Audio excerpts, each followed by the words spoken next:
નસવાડી જિલ્લાના કંડવા ગામ ખાતે જીઓ મોબાઈલ ટાવર ઊભો કરતા ગ્રામજનોમાં ખુશીની લહેર જોવા મળી। કંડવા ગામ અને શિશુ વિહાર સોસાયટી છે, જ્યાં વર્ષોથી મોબાઈલ નેટવર્કની સમસ્યા હતી। લોકોના જણાવ્યા અનુસાર જ્યારે પણ શિશુ વિહાર સોસાયટીથી કંડવા સુધી પસાર થતા નેટવર્ક પકડાતું ન હતું। આજના આધુનિક યુગમાં મોબાઈલના નેટવર્ક વિના તમામ કામો અધૂરા રહી જતા હોય છે। ગામમાં રહેતા લોકોને મોબાઈલનું નેટવર્ક ન આવતા પરેશાની થતી હતી, જેને લઈને ગ્રામજનોએ લઘુમતી સેલના ભાજપના યુવા નેતા અક્કુભાઈ અમરોલીવાળાને જાણ કરતા અક્કુભાઈએ જીઓ ઓફિસમાં જઈને નેટવર્ક નથી આવતું તે બાબતે રજૂઆત કરતા આજે કંડવા ગામે જીઓનું ટાવર ઊભું કરવામાં આવ્યું છે।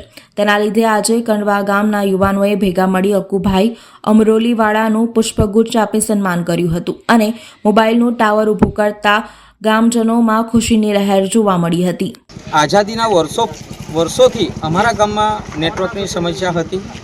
નસવાડીથી શિશુ વિહારથી કંડવા સુધી આવતા હતા ત્યારે નેટવર્ક અમારા ગામમાં બિલકુલ આવતું નહોતું અને દેશ આઝાદ થયો ત્યાર પછી પહેલીવાર જીઓનું ટાવર અમારા ગામમાં નખાયું છે અને